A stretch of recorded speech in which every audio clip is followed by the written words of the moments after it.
Hi, everyone. Welcome to our new episode. Today we have with us Professor Brown. She is John Wendell Anderson Professor of English at Cornell University, and she served as chair of the Department of Literatures and English, director of the English PhD program, senior vice provost for undergraduate education, and as president of the American Society for 18th Century Studies. So her research ranges across 18th century literature and culture, with an emphasis on posthumanism and the counterhuman, other than human beings and species difference, and the engagement with environmental and geological force. This also includes animal studies as well. So from what I can tell from your research, you're very interested in animal studies, posthumanism, engaging with environmental and geological forces in 18th century literature and culture. So I know a lot of graduate students often find it difficult to pinpoint their research on something or someone. And I was wondering what you think of that process of pinning down what or who to study. How do you choose what resonates with you, and what led you to your own research?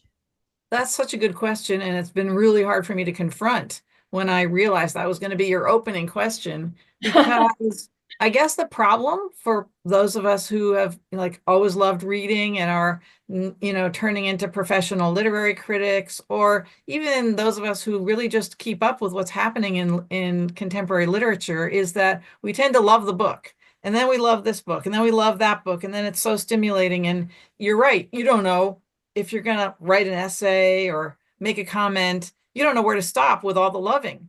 And I'm realizing that it would have been impossible for me to write anything ever. And I'm realizing that what worked, it turns out, is I studied with a new formalist, a Chicago school neo-Aristotelian formalist critic. And what he taught me to do was think about how the thing was put together, like a architecture, as if it was a house and it had these floors and it was structured in this way and this was built upon that, and if you took that away the whole thing would fall down. He had a rigorous way of thinking about literary form. It's called the Chicago School, and that was so interesting and engaging to me that it gave me a way of deciding what I wanted to work on based on how interesting and how maybe difficult or how relevant it would be to think about that book formally in terms of, like a house, how is it built? And that gave me a way of not getting rid of the love part, because I'll still love it all, but it gave me a way of defining a critical question, or asking an important question, or it gave me a way of thinking about the text that was distinctive and that gave me an opportunity to take the conversation or the analysis beyond that text to another one, and to another one who might have a similar kind of architecture. So I think my life was saved by this guy, in the sense that I I wasn't just indiscriminately loving everything, the way maybe I had been in high school and a little bit in my undergraduate education. And I really was able to make analytical choices based on the texts that were going to be the most exciting or problematic to think about from a formal point of view. Definitely. So kind of delving deeply helps the process in a way. Right. And setting aside for the moment themes or characters you like, or even the language of the text and the poetry that's beautiful, that can come back. It's not Mm. like gone forever. But in terms of formulating a topic that you want to deal with and think about deeply, the formal approach really helped me get a ground. Definitely. No, thank you for that. So I would love to turn to a bit of your research. So in your 2023 book, The Counterhuman Imaginary, Earthquakes, Lapdogs, and Traveling Coinage in 18th Century Literature, published by Cornell University Press. So you asked the question, quote, how can the human depict the other than human? And you write, that it claims to depict, engage, express, affirm, and even save the other than human. Claims to depict, engage, express, affirm, and even save the other than human now dominate this realm of human thought. And such claims are especially visible in the theoretical, quote unquote, turns reflected in literary animal studies, new materialism, and geohistorical or ecocriticism. So these terms are very literary and very theoretical, and some might say relatively new, a few of these schools of thought. So for anyone unfamiliar with these fields, would you please tell us a little bit more about what exactly literary animal studies and ecocriticism are? How are they similar and different as well? Yeah, sure. Those are such important ones. I mean, to me, but also I think maybe really broadly across what's happening in literary studies now. Mm. Um, for me, when when I introduce literary animal studies in my course on the counterhuman, I focus on two recent writers from around 10 years ago, Heather Keenley-Side, and Tobias Menely. And because they have a really very different terminology and methods, but they have a important common denominator, which is that animals are the literary engagement with animals is got a direct connection to the real world, to the real lives of animals, to the real fate of animals, to the impact of animals on humans. And I think I mean, I was a little tiny bit criticizing that immediate identification in the passage that you read. But so Keenley-Side, for instance, says, I argue that the figurative animals in literature have much to contribute to the intellectual debates that are with us about the specificity of animals and the nature of species, about persons and their relationship to other sorts of creatures, about what life is, about which lives count, and how we might live together. They do this by making a point that writers understood better than we. Rhetorical conventions make real world claims. In other words, she's saying, I'm an animal studies critic because when I read the literature, I feel like I'm engaging with something that's making a real claim about our lives in the world and about real animals in the world. And that's a kind of immediacy that literary animal studies has been generating that's really attractive on the one hand and a little bit problematic on the other. And this other critic, Tobias Menely, in his book, The Animal Claim, says a similar thing. He says, my guiding premise is that human beings are always in communication with other animals, that the sociolinguistic domain is only a special case in a world in which the vicissitudes of the voice provide a common condition of all living beings. So he says the animal voice is translated and transformed even as it continues to signify in poetic language or in public and parliamentary debate. So he thinks the poets in the 18th century poets that he writes about, when their poetry is powerful and expresses deep sentiment and emotion, the voice that they're using is equivalent to and almost indistinguishable from the voice of animals. And when they speak about animals, in a sense, they're speaking almost as animals. In other words, he wants to use the word voice to completely, what's the right word, level the difference between the human and the animal. And so you can see that what I was a little bit complaining about and a little bit admiring, that in a way it's terrific to feel like literature has that kind of immediacy and impact, and it's going to change the world, or it's reflecting the world the way it really is. And there's a sense in which I kind of believe that, but not in the way they're describing. But there's another way in which it's really problematic. And we know that when I'm talking to you, I'm not like an animal yipping. I mean, there's it's a stretch.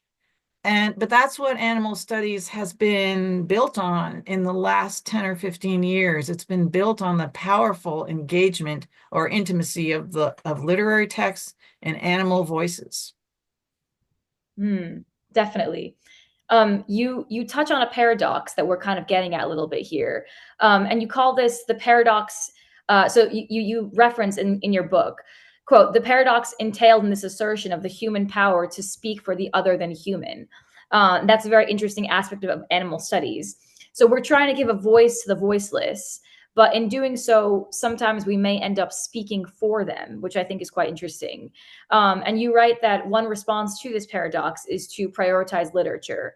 You claim that storytelling, narrativity, or representation is somehow transhuman. That's one of the claims that we're examining. Could you please tell us a bit about this?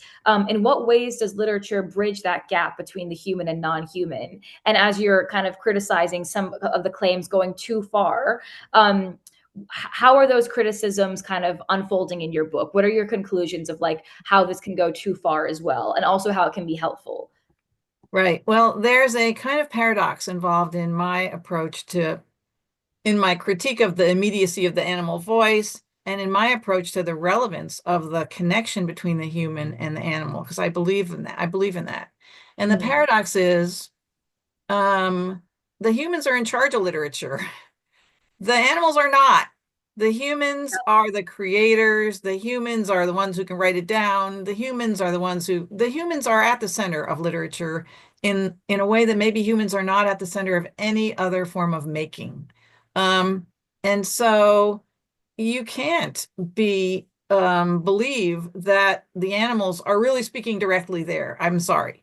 Right. But the humans, so I'm claiming there's a paradox.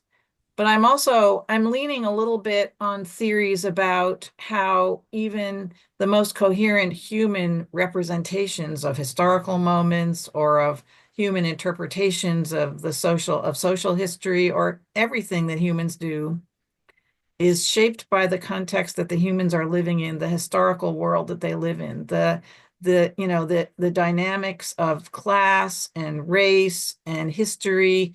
In other words, we're humans and we're in charge, except no. Believe we're in charge. We believe we're the creators, but we're so surrounded by, shaped by, we are created by our historical moment and by all the things around us, including the animals and the things and the storms and the earthquakes.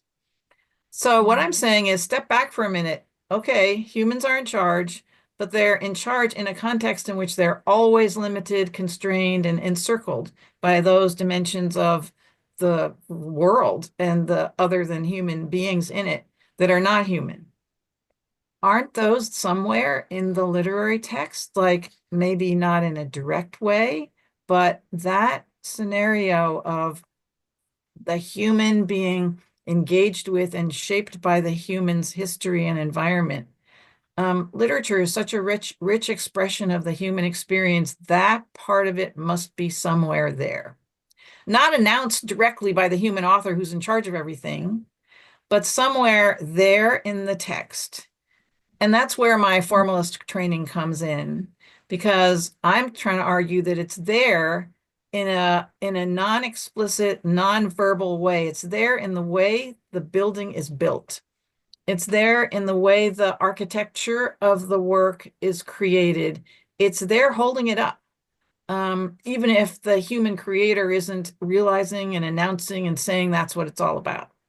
So my whole effort is to think, how can we discover the imbrication of the human in the environment or with the other than human beings? We got to be able, it's definitely, the humans are not all alone. And no matter what they claim, they're not all in charge.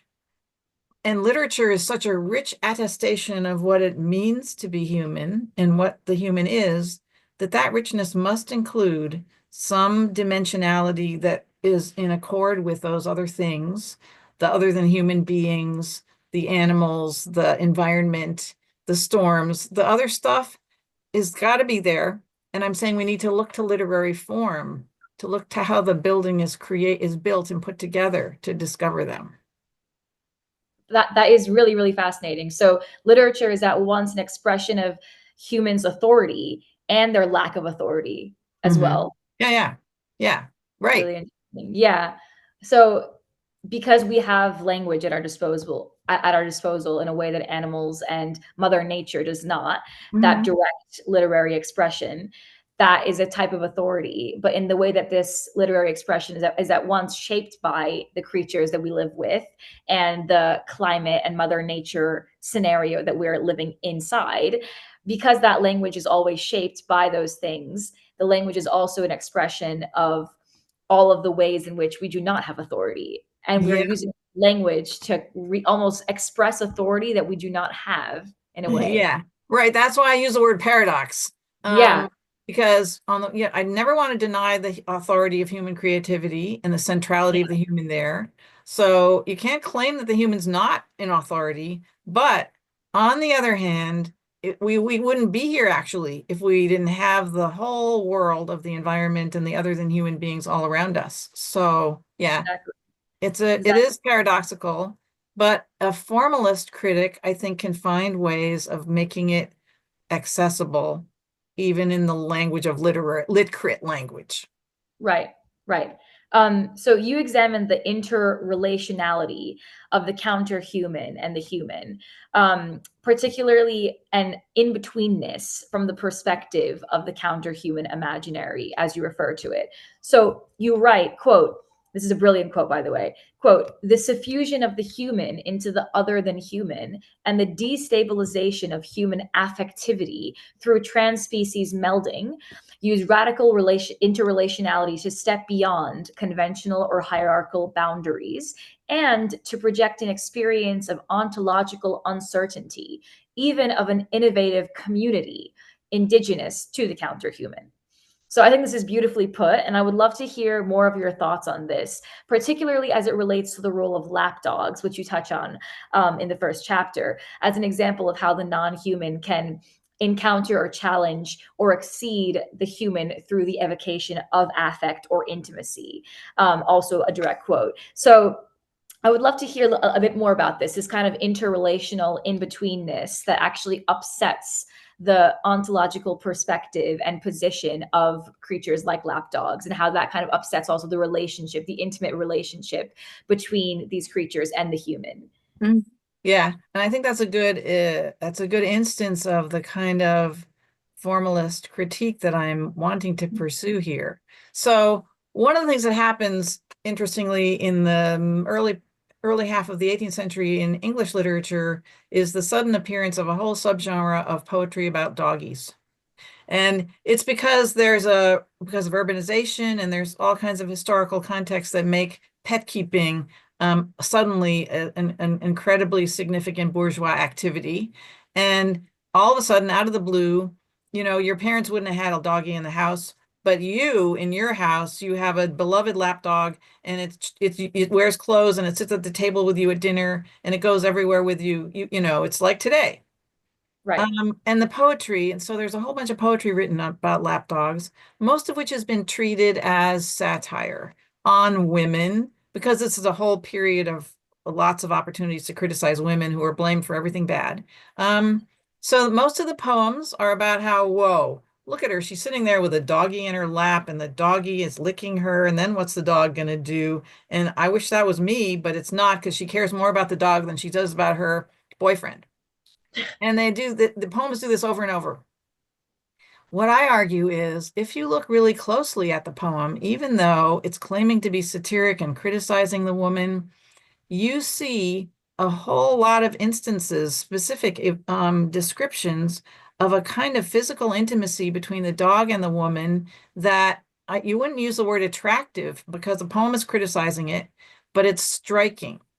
It's the idea that a dog and a lady can have a kind of connection that makes their species difference irrelevant. They can be closer than the dog and her, boyfriend. And that's right, often part of the satire. Like, how stupid, you care more about the dog than you do about me. But when you're reading the poem, what you see happening in the lines of the poem is a kind of superseding species difference and a kind of placing a kind of affective connection across species between the lady and the dog, which is really, really distinctive in this poetry. And it's really a powerful moment. It's powerful despite the intention of the poem and despite the explicit goal of the creator and the poet who's in charge of everything, when he comes to write it, the poem turns out to put the dog and the woman in a formal relationship that is a denial of species difference and a suggestion that some kind of affect can cross over those boundaries and create something very new that we didn't think could exist if we're in a conventional world of humans versus other than humans as a kind of divide. So, Mm. what I argue about that poetry is you can read it in a way that is in a way that suggests that it's a kind of repudiation of species difference and a kind of new projection of a new kind of cross species or transcendence of species formal scenario. Interesting. And so where does language come in then? Because this kind of connection is unspoken in a way, isn't it? It's kind of physical or Mhm. ontological. It's kind of invisible. It's just as you say, an affective connection between the woman and her dog. Yeah. So it's quite interesting that this is being depicted with language in a Mhm. poem, but language does not actually feature in the relationship itself. It's quite interesting. Right. The language of the poem does not say, um, it does not say, ooh, there's no boundary here between species and humans and animals seem to be able to have sex together and be intimate in ways. It doesn't say that. But what it keeps doing is it keeps putting the dog and the human, the poem, couplet by couplet, keeps putting the dog and the human in an intimate connection, in the same line together, in the same lap together, in the same bed together. And that repetition of proximity that the words of the poem keep constructing for the reader itself is making this kind of ontological leveling thing happening. Even though the poet is really intending to say the opposite. He's despising the dog and saying, don't prefer a dog to me. But when he's just when the but the language of the poem is putting the dog and the human into these modes of connection that work in a totally different way. It's almost kind of an envious poem. Uh-huh. Right. Yeah. Right, right.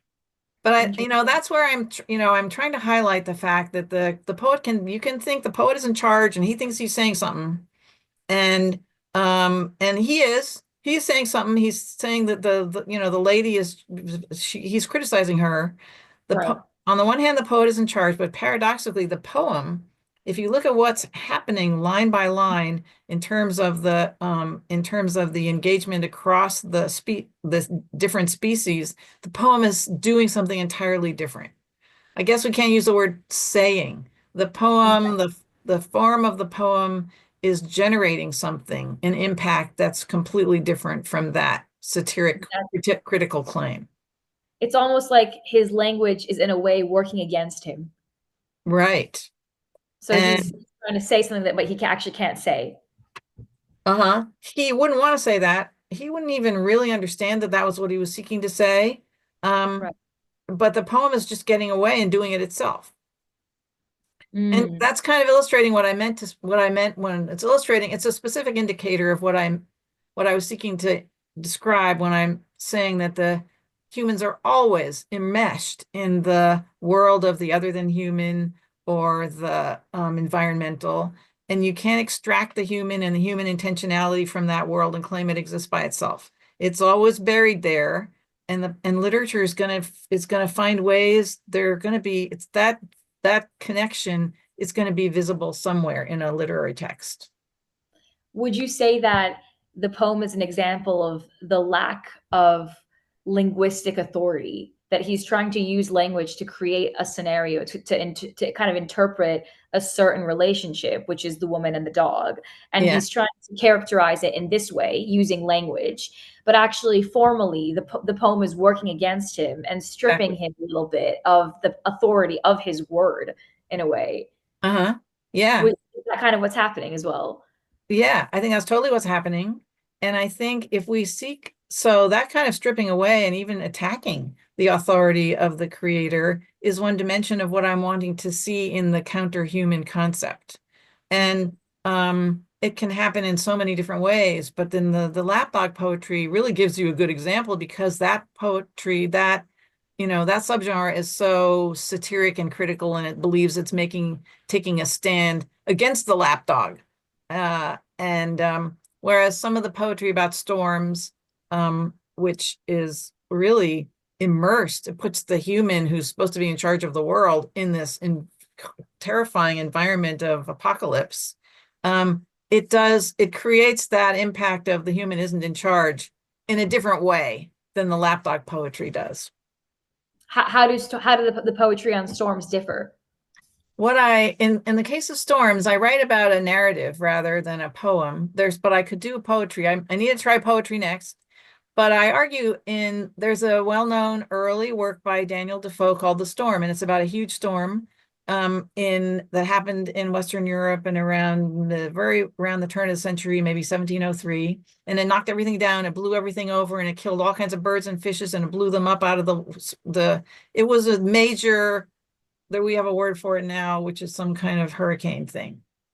And what I argue in my account of Defoe's narrative is that he thinks he's just reflecting what people's experiences of the storm was, but the impact of what he writes is absolutely multiplied lists of damages. This fell down, that fell down, this other thing fell down, this thing fell down, nothing happened. The multiplicity, the extensive documentation of detail buries you in something which is like a deluge. And reading the book is just like, not at all like making sense of a storm or being the human in charge and saying rescuing people or something, which some narratives of the storm do describe. I'm going to save you and come and help. No, his book is about being underwater, and you can't find your way to any place where it's not one horrible disaster and tree falling on you after another. And so there I'm arguing that the form of what he's put together is causing an impact which is just beyond any human ability to comprehend, make sense, get out of it, reflect on it, have a perspective of any kind. Just the number of disasters he lists without stopping is like a storm. Interesting. So in both scenarios, you have this effect of humans trying to use language to characterize, categorize, explain, box these relationships with the non-human and the counterhuman, whether that's Mother Nature or animals. So humans are trying to make sense of these relations and kind of explain them in a linguistic, very human way, and put their perspective on it. And the dog isn't like that, it's actually like this is what I'm saying, and this is true. The storm isn't like that, it's like this. But in doing so, it actually has the opposite effect sometimes. So you're trying to explain it, but actually you're giving more power and more mystery and more uncertainty and lack of being able to categorize the very relationship you're attempting to categorize and explain. Yep, exactly. And so that's where the literary form is doing something totally different from the all-powerful human creator of the poem or the narrative. And if we look there for what the form is doing, we can find out different things than if we look for how awesome the creator is and how beautiful the language is. That's very valuable, and they should keep doing it. But I'm looking over here for what's falling apart, or what's not in control of the author, or what's really indicating that there's a extensive, massive realm out there beyond the human that the human is always immersed in. Definitely. So that's the paradox we're like kind of touching on as well. Yep, yeah. Mm-hmm. Totally. I'd love to also turn to your 2010 book, Homeless Dogs and Melancholy Apes, Humans and Other Animals in the Modern Literary Imagination, also published by Cornell University Press, in which you write, this major shift in the understanding of the natural world is implicated in and contemporaneous with historical novelty, with the concrete new encounters between human and non-human beings that mark the 18th century as a decisive moment in the understanding and representation of animal kind. So can you just tell us a little bit about why was the 18th century such a turning point for animal studies, posthumanism, and ecocriticism? What was happening socially and politically at the time to kind of create this very important moment? Yeah, well, I mean, there I'm making a special case for the 18th century as a powerful exemplary moment where there's a lot of materials that we could turn to. But I believe this is true across literary history, as I might be implying when I talk about this paradox. I just think it's inherent in literature that the powerful human author is always in the world. But in the 18th century, that's such a major period for imperial expansion, commodification, the collection of goods and services in the metropolitan areas of England and Western Europe. It's a huge period of urbanization, where the major cities grow in the space of 20 years, like, hundreds of they numbers, whatever. Paris and London grow massively in those years, and the style of middle-class life really changes foundationally. It's a huge shift also in the in trade, in the slave trade, the growth of the slave trade, and then the priority of the slave trade in the middle of the 18th century, generating all kinds of cross-cultural, cross cross geographical experiences for Western European folks, and the Industrial Revolution. So just so much stuff is happening that it's generating literature that's more immersed in the tensions and the maybe contradictions and changes that are ongoing in the period. And I'm trying now to make a connection with my claim about the counterhuman always being there somewhere. And, the ongoing and powerful tradition of ideology critique that suggests that that we need to be attending to the counter-hegemonic that's happening all the time in the backdrop of history. In other words, history has a explicit lesson about who's in charge and what's happening and why, but we understand that there are other underlying dynamisms and reasons for for what historical change and what the major political and historical developments in the period are all about. Definitely, yeah. So humans are always and at once implicated in everything else that's happening in the world. There is no human authority in that exact sense. Right. Even humans can write and claim the word in a way animals cannot. That word is actually itself implicated in the unspoken and the unspeakable. Yep. Absolutely.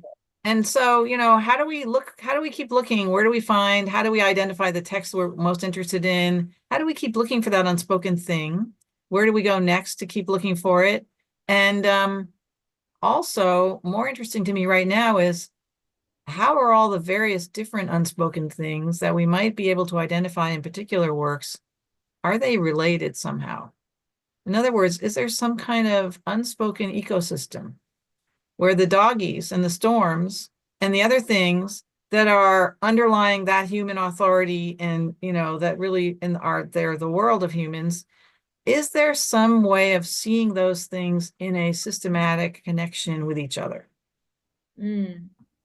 Definitely. I think that's what your 2023 book, The Counterhuman Imaginary, is kind of getting at, trying to see that realm where they all kind of coexist together. Yeah. And it's trying to, it's so far, though, it's too separate. I need to do the next thing, which is put them all in one place. And I've been working on, for instance, The Rape of the Lock by Alexander Pope, which is a really famous poem. A lot of people will read it when they read 18th century literature. Well, I think you can find doggies, animated things, earthquakes, a sense of an earthquake, the same formal problem, an evocation of entirely other world, a different world beyond the human world. I think that poem has all those things in it. And what I would like to be able to do, as opposed to the dog poem, which really has that one thing that we talked about, the whole cross-species scenario, that the Rape of the Lock has like 5 of these kinds of things happening. And I'm just wondering, what can we do, or what should we as literary critics be doing when we discover this interfacing of the other than human dimensions of a work of literature in one place? Is there a kind of separate realm that we can touch on or go Right. to as we dissect these things? Yeah. Very And interesting. are they, if these things are all in one place, are they working together to really produce a whole other than human realm that is not just the doggies, but all the things that are outside of the human, that the human does not access explicitly and as the person in charge, but that the human is totally immersed in and belongs in. So we are at once a part of this realm and cannot describe it in a way. Uh-huh. Yeah, right. Very interesting. Very interesting. Well, first of all, I would love to say thank you so much for joining me today. I've learned so much, and I'm sure everyone listening has as well. And I have one last question for you, if that's okay, which is, do you have any advice for young scholars who are interested in studying posthumanism, animal studies, or eco-criticism? Anyone interested in these fields? Right. I guess right now I would say calm down, because it's so challenging to take on posthumanism, and it's become the scope of it is so large, and the impacts and the even political, it's become very politicized. So the political implications of in announcing that you're a posthuman critic have been problematic. And I mean, I guess I don't know. I'm sure I'm not the absolutely only and singular model for how to pull it off so that you at least you're satisfied with yourself. But what's worked for me, like I said, is finding in my case a structural problem that I want to address, like asking the question, how is the house built?